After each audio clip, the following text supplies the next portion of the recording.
Bonjour mes chers amis, les fidèles de la radio vidéo sur YouTube, Médecins du Monde.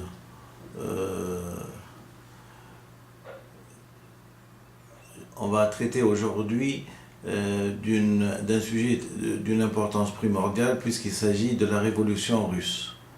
Donc je m'apprête à vous lire ce sujet que j'ai pipé entre parenthèses sur Wikipédia et je l'ai mis en diapositive, et là je vais enregistrer cette diapositive. Elle sera une référence pour tous les gens qui s'intéressent aux révolutions, aux différentes révolutions. Il est indéniable qu'il faut connaître les révolutions pour pouvoir réussir une révolution.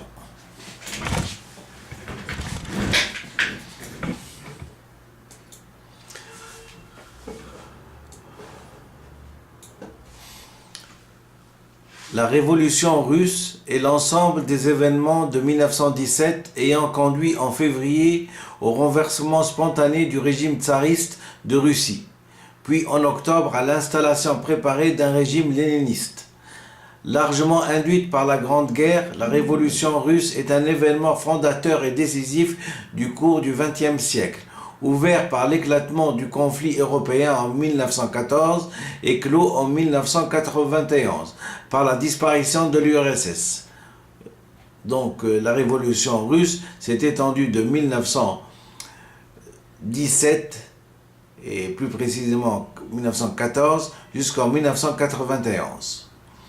Objet de sympathie et d'immense espoir pour les uns, la grande lueur de l'Est de Jules Romain, le charme universel d'octobre, décrit par François Furet, objet de sévères critiques, voire de peur et de haine viscérale pour les autres, elle reste un des faits les plus étudiés et les plus passionnément discutés de l'histoire contemporaine.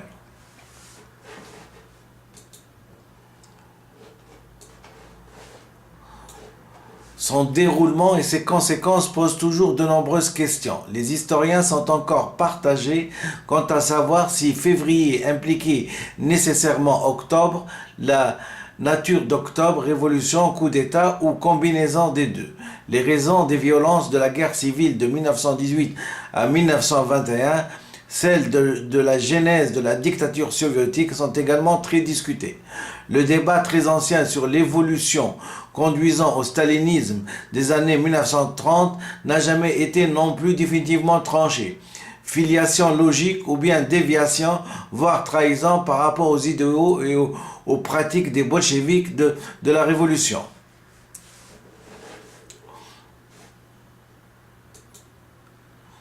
Voilà. Je vous passe les photos de la révolution russe, le sommaire. Je vous fais grâce puisque nous allons le traiter de façon détaillée.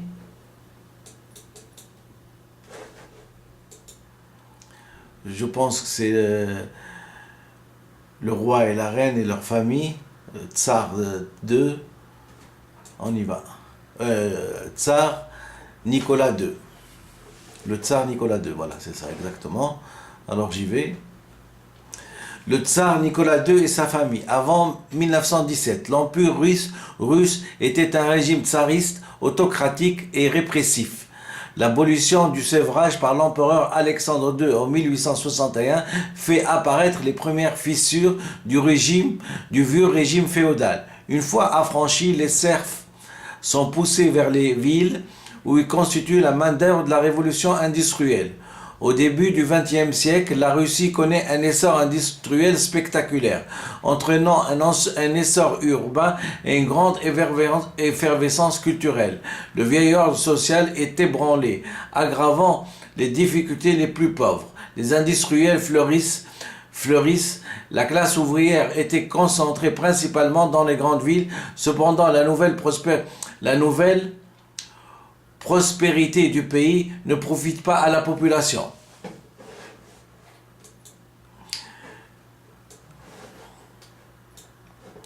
L'économie dans son ensemble reste archaïque. La valeur de la production industrielle est en 1913 2,5 fois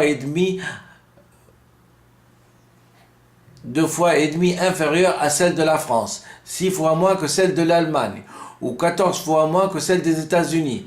Le rendement agricole reste médiocre, la pénurie de transport paralyse toutes les tentatives de modernisation économique.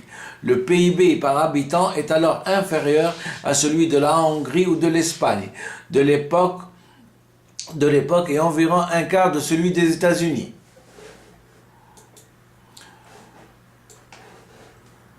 Surtout, le pays est dominé par les capitaux étrangers qui possèdent près de la moitié des actions en Russie. L'industrialisation du pays a été violentée et mal acceptée par les couches.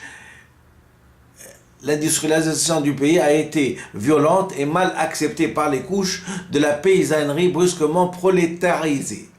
La classe ouvrière naissante, bien que faible numériquement, est concentrée dans les grands sites industriels qui facilitent l'émulation révolutionnaire. La Russie reste un pays essentiellement rural, 85% de la population. Si une partie des paysans, les koulaks, s'est enrichie et constitue une sorte de bourgeoisie rurale soutenant le régime, le nombre de paysans sans terre a augmenté, créant un véritable prolétariat rural, réceptif aux idées révolutionnaires.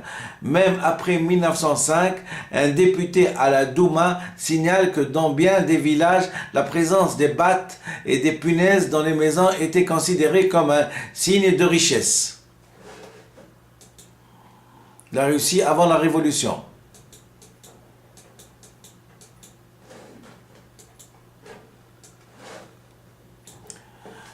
La capitale Saint-Pétersbourg, foyer des révolutions de 1905 à 1917. Après la scolarisation menée quelques années auparavant, une partie des ouvriers a été conquise par les idées marxistes et autres idéologies révolutionnaires. Toutefois, le pouvoir tsariste fit preuve d'immobilisme au XIXe siècle et au XXe siècle. Les mouvements organisés par les membres de toutes les classes de la population, étudiants ou ouvriers, paysans ou nobles, tentèrent de renverser le gouvernement sans succès, certains se retournant vers le terrorisme et les attentats politiques.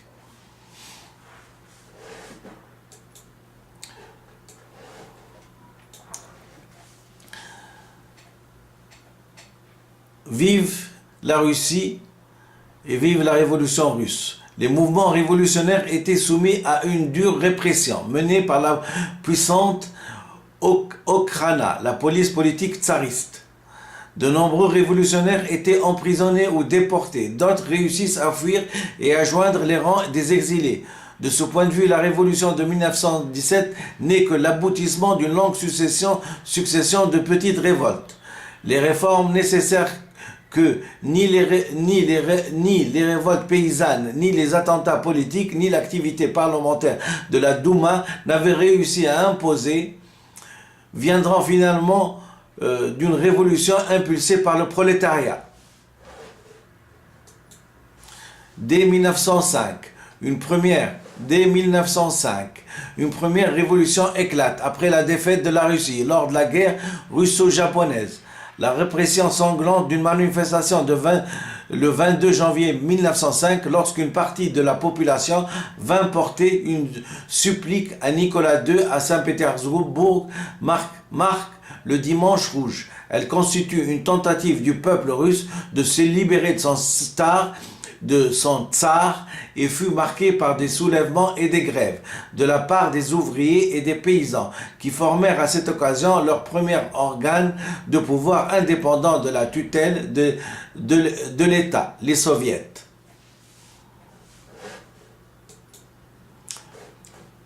Les défaites successives de la Russie lors de la Première Guerre mondiale sont l'une des causes de la Révolution de février. À l'entrée en guerre, tous les partis sont pour cette participation, à l'exception du Parti socialiste-démocrate. Le seul en Europe, avec le Parti socialiste serbe, a refusé le vote des cris de guerre, mais qui prévient toutefois qu'il ne cherchera pas à saboter l'effort de guerre.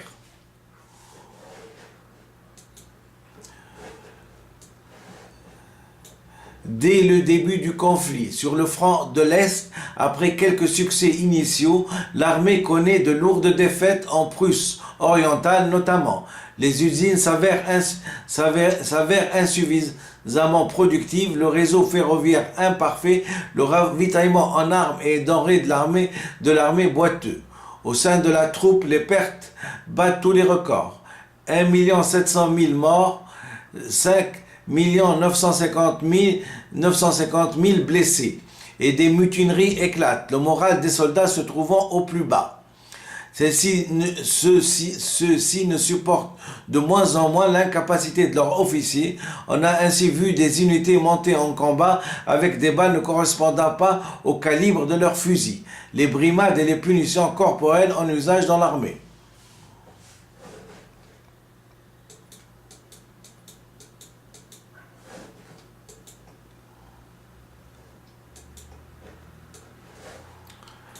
La famine grande et les marchandises se font rares. L'économie russe qui connaissait avant la guerre le taux de croissance le plus élevé d'Europe et la famine grande et les marchandises se font rares. L'économie russe qui connaissait avant la guerre le taux de croissance le plus élevé d'Europe est coupée du marché européen. La chambre basse du Parlement russe, la Douma, constituée de partis libéraux et progressistes, met en garde le tsar Nicolas II contre ces menaces pour la stabilité tant de la Russie que du régime et lui conseille de former un nouveau gouvernement constitutionnel. Mais le tsar ignore l'avis de la Douma. Isolé dans un train spécial offrant, il a perdu de fait tout contact avec la réalité du pays et avec sa direction. L'impopularité de son épouse d'origine allemande aggrave le discrédit du régime, ce qui confirme en décembre 1916 l'assassinat par un jeune noble du conseiller occulte de l'impératrice Raspoutine. Dès 1915 à 1916, une prolifération de comités divers prennent en main tout ce qu'un État déficient n'assume plus. Ravitaillement, soins, échanges avec les coopératives ou les syndicats. Ces comités deviennent des pouvoirs parallèles. Le régime ne contrôle déjà plus le pays réel. Le mois de février 1917 rassemble toutes les caractéristiques pour une révolte populaire. Hiver rude, pénurie alimentaire, lassitude face à la guerre. Tout commence lors des grèves spontanées. Début février, des ouvriers et des usines de la capitale de Petrograd, nouveau nom que Saint-Pétersbourg a pris au début du conflit. Le 23 février 8 mars du calendrier moderne, pour la journée internationale des femmes, les femmes de Petrograd manifestent pour réclamer du pain. Leur action est soutenue par la main-d'œuvre industrielle, qui trouve une raison de prolonger la grève. Ce premier jour, malgré quelques confrontations avec les forces de l'ordre, ne fait aucune victime.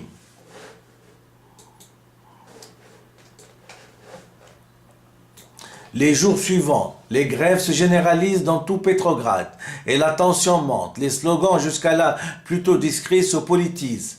À bas la guerre, à bas l'autocratie. Cette fois-ci, les affrontements avec la police font des victimes des deux côtés. Les manifestants s'arment en pillant les postes de police. Après 3 jours de manifestation, le tsar mobilise les troupes de la garnison de la ville pour mater la rébellion. Les soldats résistent aux premières tentatives de fraternisation et tuent de nombreux manifestants.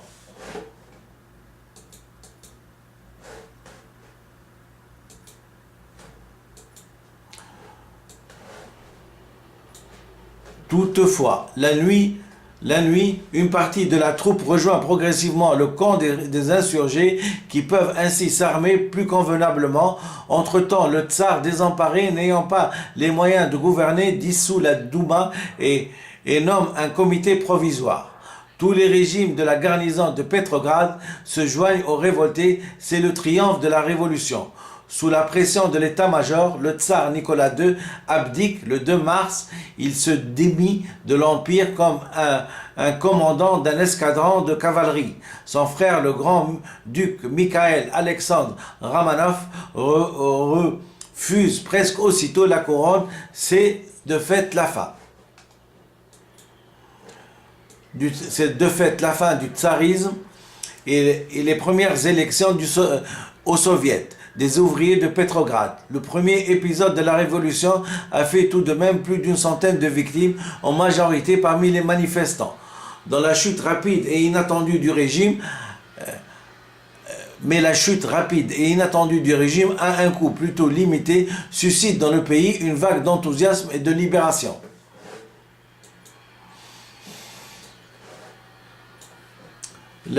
La période suivant l'abdication du tsar est à la fois confuse et enthousiaste. Le gouvernement provisoire se succède rapidement au fur et à mesure que la révolution gagne en profondeur et que la masse des ouvriers et des paysans se politise. Les soviets, émanation des volontés populaires, n'osent pas dans un premier temps contredire le gouvernement provisoire malgré son immobilisme et sa poursuite de la guerre. Mais le petit parti bolchevique auquel Lénine impose une radicalisation stratégique récupère ainsi le mécontentement général croissant et devient dépositaire des aspirations populaires, tandis que les partis révolutionnaires rivaux se discréditent les uns après les autres et que le péril contre-révolutionnaire se dessine.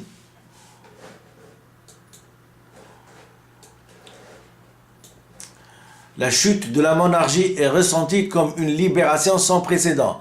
Elle ouvre en Russie une période d'allégresse populaire et de fermentation révolutionnaire. Une frénésie de prise de parole gagne toutes les couches de la société. Les meetings sont quotidiens et les orateurs se succèdent sans fin. Défilés et manifestations se multiplient. Des dizaines de milliers de lettres, d'adresses, de pétitions sont envoyées chaque semaine de tous les coins du territoire pour faire connaître le soutien, les doléances et les revendications du peuple. Elles sont en particulier adressées au nouveau gouvernement provisoire et au soviet de Petrograd. Au-delà des attentes immédiates, ce qui domine est le rejet de toutes les formes d'autorité, ce qui a permis à Lénine de parler de la Russie de ses premiers mois comme du pays le plus libre du monde.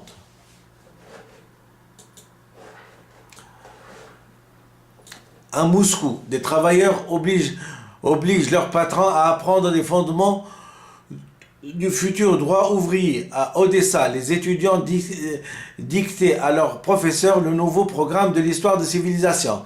À Petrograd, des acteurs se substituent au directeur du théâtre et choisissent le prochain spectacle. Aux armées, des soldats invitent l'aumônier à assister à leur réunion pour qu'il donne un sens à sa vie. Il naît jusqu'aux enfants qui naît revendiquer pour les moins de 14 ans le droit d'apprendre la boxe pour pouvoir se faire entendre des grands. C'est le monde à l'envers.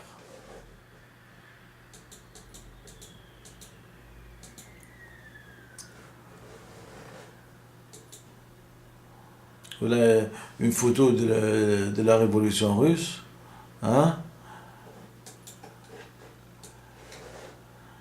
Ces premières semaines emplies d'espérance et de générosité sont très violentes, dans les villes comme dans les campagnes. Aucune représaille officielle ou spontanée ne sont par exemple exercées contre les anciens serviteurs du tsar.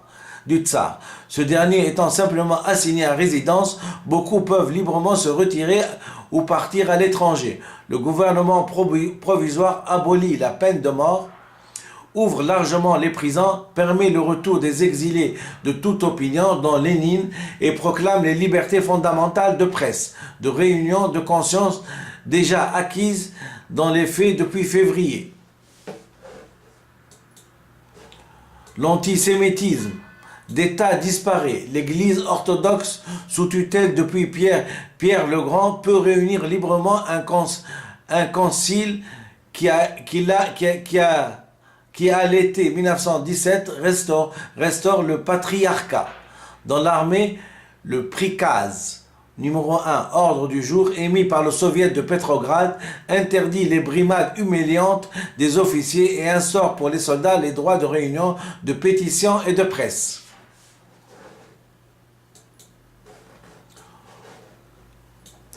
Enfin, la manifestation la plus franche la manifestation la plus franche de l'émancipation de la société civile est la création spontanée de soviets, conseils, d'ouvriers, de paysans, de soldats ou de marins, qui couvrent en quelques semaines la quasi-totalité du pays.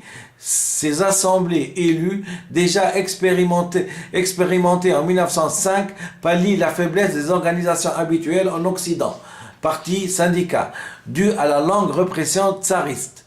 Ce sont des organes de démocratie directe qui entendent exercer un pouvoir autonome et face au gouvernement provisoire comme à la possibilité d'une contre-révolution, veiller à la préservation et à l'extension des conquêtes de la révolution de février.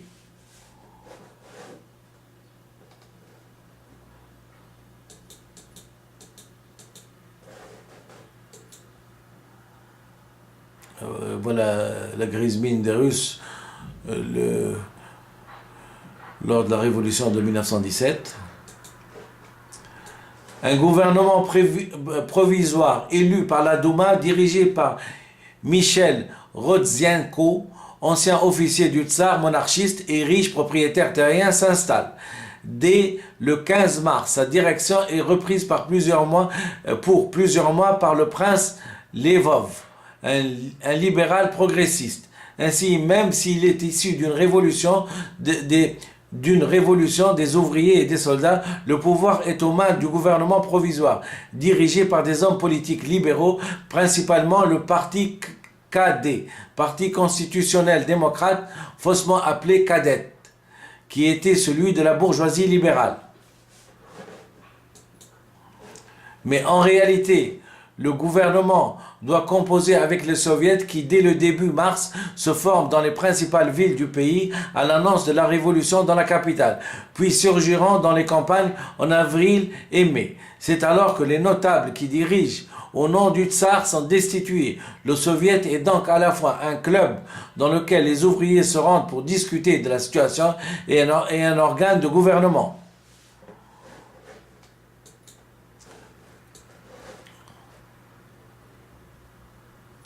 Le programme du soviet de Petrograd est la paix immédiate, la terre aux paysans, la journée de 8 heures et une république démocratique. Ce programme est inapplicable par la bourgeoisie libérale qui a pris le pouvoir à la suite de la révolution et qui ne veut ni rompre avec ses alliés, ni toucher à la propriété des terres de la noblesse féodale, ni accorder la journée des 8 heures. De surcroît, le gouvernement estime comme une partie des dirigeants de soviets et des partis révolutionnaires que seule la future constituante, élue au suffrage universel, aura le droit de décider du destin des terres et du régime social. Mais l'absence de millions d'électeurs mobilisés au front retarde sans fin la convocation de ces élections, d'autant plus que le gouvernement continue la guerre. L'accomplissement des réformes attendues est donc sans cesse reporté. Sine die. Au point que le gouvernement, par exemple, s'abstient même de proclamer officiellement la République avant septembre. Il prend donc d'emblée le risque de décevoir dangereusement la population. Il ne peut de surcroît gouverner sans l'appui incertain des soviets qui ont le soutien et la confiance de la grande masse des travailleurs.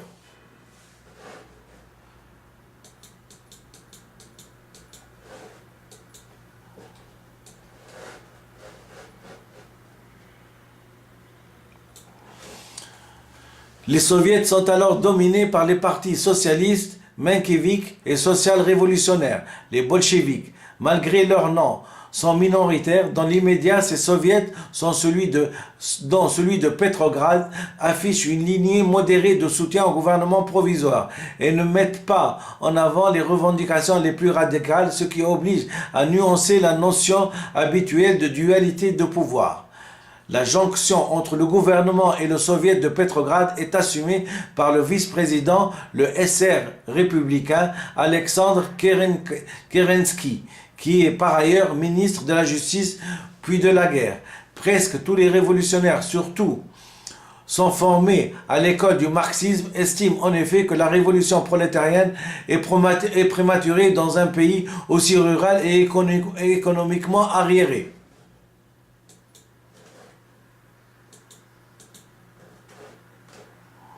À leurs yeux, la Russie n'est mûre que pour une révolution bourgeoise. Le prolétariat étant inexpérimenté, et trop faible numériquement, la révolution doit, dans un premier temps, se cantonner aux tâches que l'analyse marxiste assigne à la révolution bourgeoise. Celle accomplie par la Révolution française de 1789, la fin du féodalisme et la réforme agraire.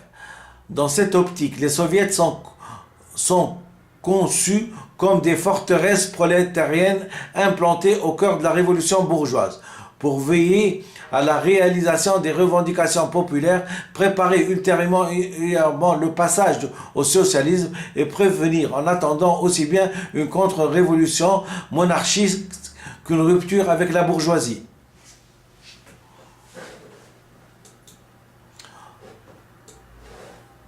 Or, ceci ne répond pas à l'urgence que les masses éprouvent à voir réaliser leur aspiration.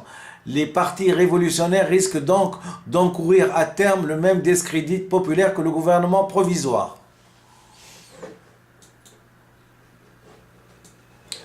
Malgré la volonté populaire d'en finir avec la guerre, l'implication dans la Première Guerre mondiale n'est pas remise en cause.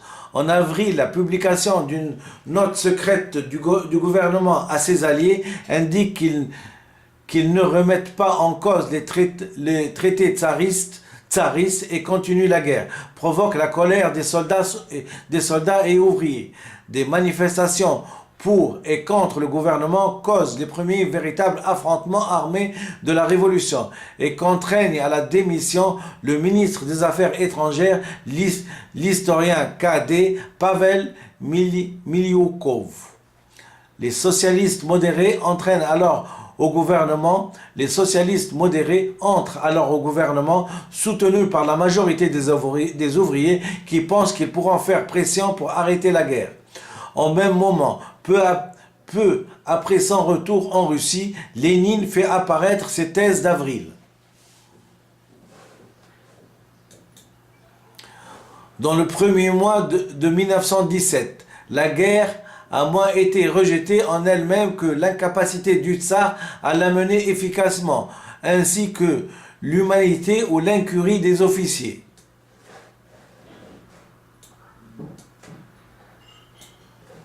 Le défaitisme révolutionnaire prôné par Lénine est très impopulaire jusqu'au sein du parti bolchevique. Beaucoup, et pas seulement dans l'élite bourgeoise, escomptent en Russie un sursaut patriotique et jacobin face à l'Allemagne du Kaiser. De même que la chute de la monarchie française en 1792 avait permis la victoire de Valmy et le rejet de l'envahisseur. Alexandre Kerensky, devenu ministre de la guerre, bon orateur et très populaire, entend incarner ce sursaut à la fois national et révolutionnaire.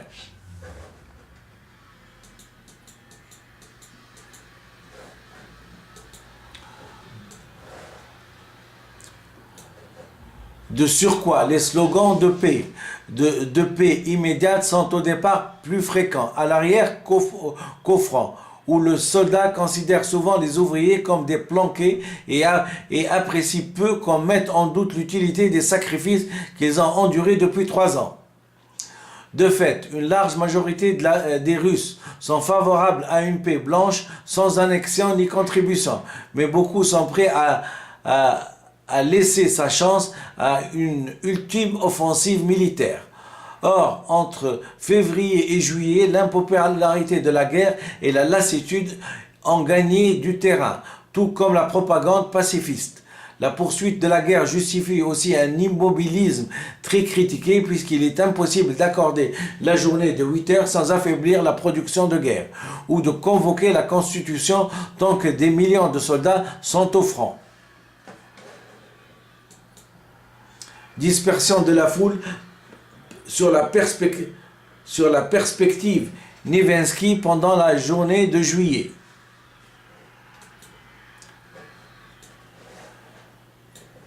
Les journées de juillet, l'échec militaire de l'offensive Kerensky, déclenché début juillet, entraîne une déception générale. Après quelques succès initiaux dus au général Broussilov, le meilleur commandant en chef russe de la Grande Guerre, l'échec est patent et les soldats refusent de monter aux premières lignes. L'armée entre en décomposition, les désertions se multiplient, les protestations de l'arrière enflent, la popularité de Kerensky se dégrade. Les 3 et 4 juillet, l'échec de l'offensive connu, les soldats stationnés dans la capitale de Petrograd refusent de repartir au front.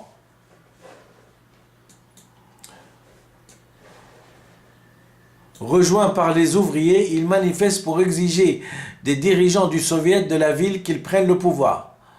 Débordés par la base, les bolcheviks s'opposent à une insurrection prématurée, estimant qu'il est encore trop tôt pour renverser le gouvernement provisoire. Les bolcheviks ne sont majoritaires qu'à Petrograd et Moscou, tandis que les partis socialistes modérés conservent une influence importante dans le reste du pays. Ils préfèrent laisser le gouvernement aller au bout de ses possibilités et montrer son incapacité à gérer les problèmes de la révolution, la paix, la journée de 8 heures et la réforme agraire.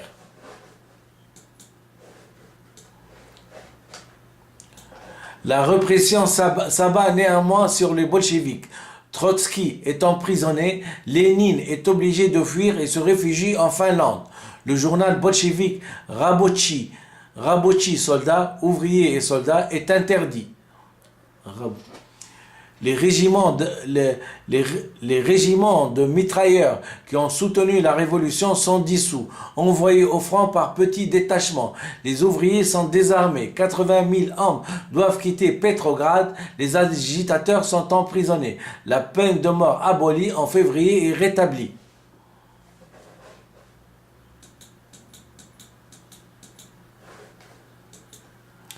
La montée de la réaction.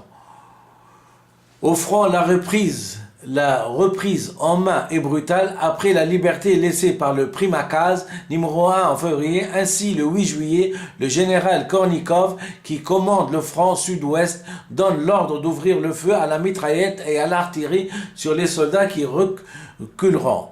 Du 18 juin au 6 juillet, l'offensive sur le front fait 58 000 morts sans succès. Parallèlement, la réaction se manifeste et le tsarisme relève la tête. Les pogroms se produisent en province après les journées de juillet. Kerensky a succédé au prince Gorgi Ivanov, monarchiste modéré, mais il perd de plus en plus la considération des masses populaires et paraît incapable de contenir la montée de la réaction.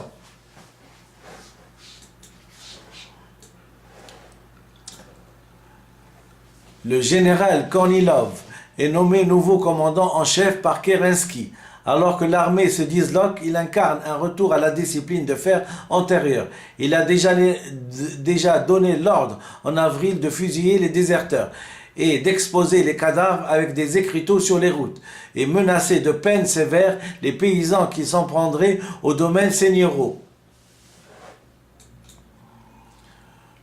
Le soulèvement de Kornilov.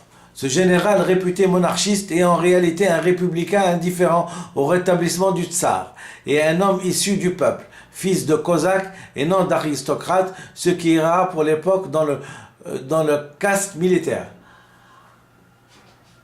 Avant tout nationaliste, il veut le maintien de la Russie dans la guerre, que ce soit sous l'autorité du gouvernement provisoire ou sans lui.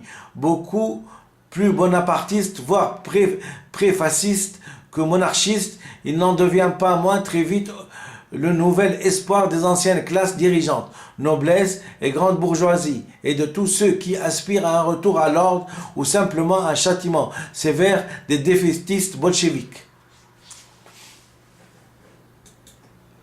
Alexandre Kerensky, chef du gouvernement provisoire.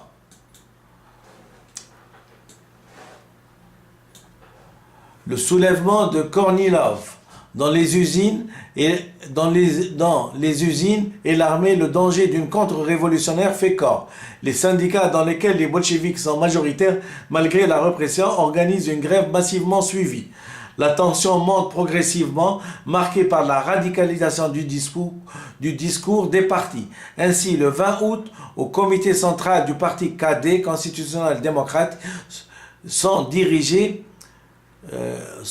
dirigeant Miliov déclare: le prétexte en sera-t-il fourni par les émeutes de la faim ou par une action des bolcheviks? En tout cas, la vie poussera la société et la population à envisager l'inéluctabilité d'une opération chirurgicale.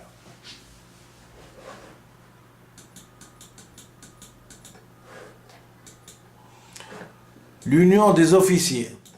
L'Union des officiers de l'armée et de la flotte, organisation influente dans le corps supérieur de l'armée russe et financée par les milieux d'affaires, appelle à l'établissement d'une dictature militaire. Sur le front, le capitaine Mouriaviev, membre du parti SR, constitue plusieurs bataillons de la mort et assure que ces bataillons ne sont pas destinés au front, mais aussi à Petrograd, quand il faudra régler leurs comptes aux bolcheviks.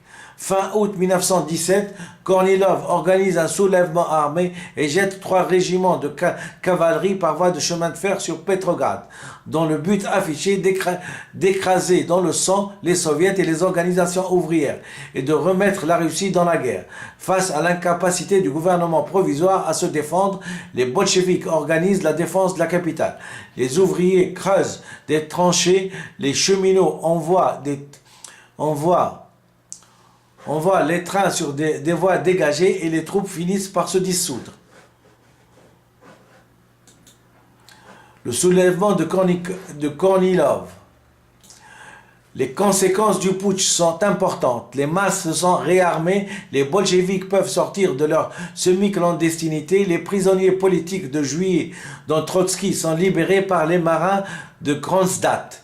Pour mater le putsch, Kerensky a appelé à l'aide tous les partis révolutionnaires acceptant la libération et l'armée des bolcheviks eux-mêmes. Il a perdu le soutien de la droite qui ne lui pardonne pas l'échec du putsch sans pour autant rallier la gauche, qui le juge trop indulgent dans la répression des complices de Kornilov. Encore moins l'extrême gauche bolchevique à laquelle Lénine de sa cachette a fixé le mot d'ordre: aucun soutien à Kerensky, lutte contre Kornilov.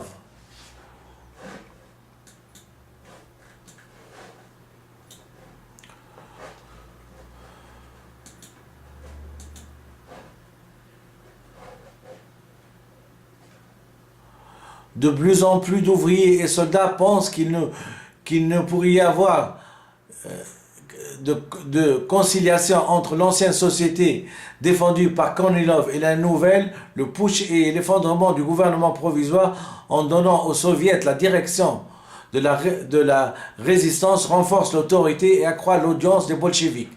Leur prestige se trouve grandi, aiguillonné par la contre-révolution, les masses se radicalisent, des soviets, des syndicats se rangent du côté des bolcheviks. Le 31 août, le soviet de Petrograd accorde la majorité aux bolcheviks et élit Trotsky à sa présidence le 30 septembre.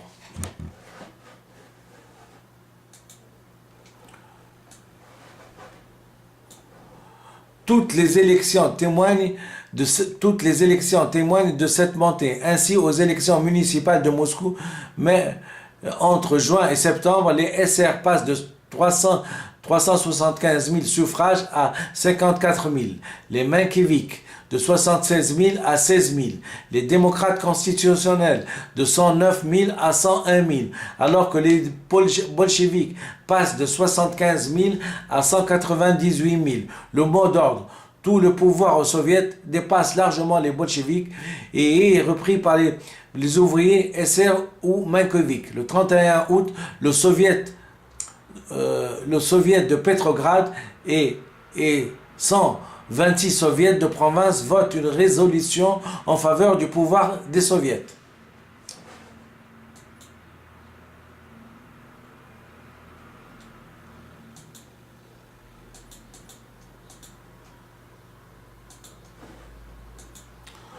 La révolution se poursuit et s'accélère surtout dans les campagnes.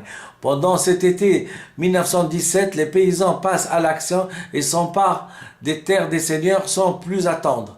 La réforme agraire promise est constamment retardée par le gouvernement. La paysannerie russe renoue en fait avec sa longue tradition de vastes soulèvements spontanés, les bunts, qui avaient déjà marqué le passé national, ainsi lors des grandes révoltes de Seransky-Razine ou au XVIIe siècle ou de Pougatev au temps de Catherine II.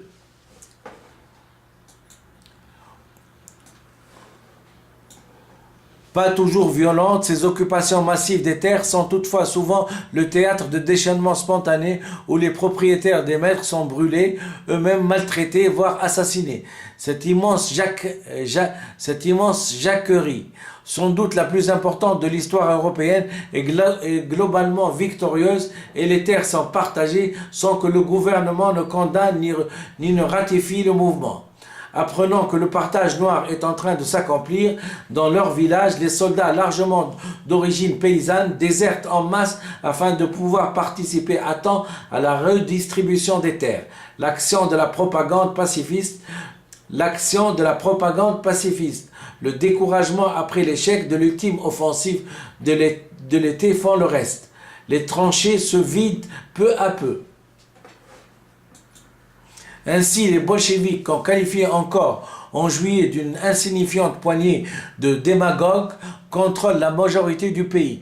Dès juin 1917, à une séance du premier congrès des soviets, Lénine avait déjà annoncé ouvertement que les bolcheviks étaient prêts à prendre le pouvoir, mais sur le moment, ces paroles n'avaient pas été prises au sérieux. Révolution d'octobre. En octobre 1917, Lénine et Trotsky considèrent que le moment est venu d'en finir avec la situation de double pouvoir. La conjoncture leur est opportune, tant sont grands le discrédit et l'isolement du gouvernement provisoire, déjà réduit à l'impuissance, tout comme l'impatience de leur propre base.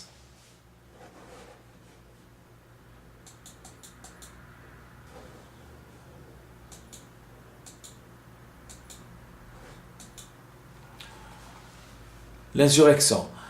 Les débats au sein du comité central du parti bolchevique afin que celui-ci organise une insurrection armée et prenne le pouvoir sont vifs. Certains autour de Kamenev et de Zinoviev considèrent qu'il faut encore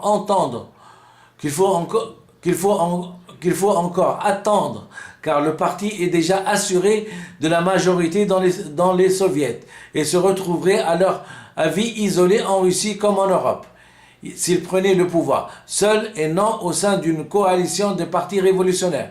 Mais Lénine et Trotsky l'emportent. Et après avoir résisté, le comité approuve et organise l'insurrection dont Lénine fixe la date pour la veille de l'ouverture du deuxième congrès des soviets qui doit se réunir le 25 octobre. Un comité militaire révolutionnaire est créé au sein du soviet de Petrograd et dirigé par Trotsky, président de ce dernier. Il est composé d'ouvriers armés, de soldats et de marins. Il s'assure le ralliement ou la neutralité de la garnison de la capitale et prépare méthodiquement la prise d'assaut des points stratégiques de la ville. La préparation du coup de force se fait presque au vu et au su de tous. Les plans livrés par Kamenev et Zinoviev sont même disponibles dans les journaux et Kerensky même en vient à souhaiter l'affrontement final qui viderait l'abcès. L'insurrection est lancée dans la nuit du 6 au 7 novembre 1917, 24 au 25 octobre du calendrier julien. Les événements se déroulent presque sans effusion de sang. Les gardes rouges conduits par les bolcheviks prennent sans résistance le contrôle des ponts, des gares de la banque centrale, des centrales postales et téléphoniques avant de lancer un assaut final sur le palais d'hiver. Les films officiels tournés plus tard montrèrent ces événements sous un angle héroïque, bien que dans la réalité, les insurgés n'eurent à faire face qu'à une faible résistance. En effet, parmi les troupes cantonnées dans les capitales, seuls que quelques bataillons d'élèves officiers, les Junkers, soutiennent le gouvernement provisoire. L'immense majorité des régiments se prononcent pour le soulèvement ou se déclarent neutres. On ne dénombre que 5 morts et quelques blessés. Pendant l'insurrection, les tramways continuent à circuler.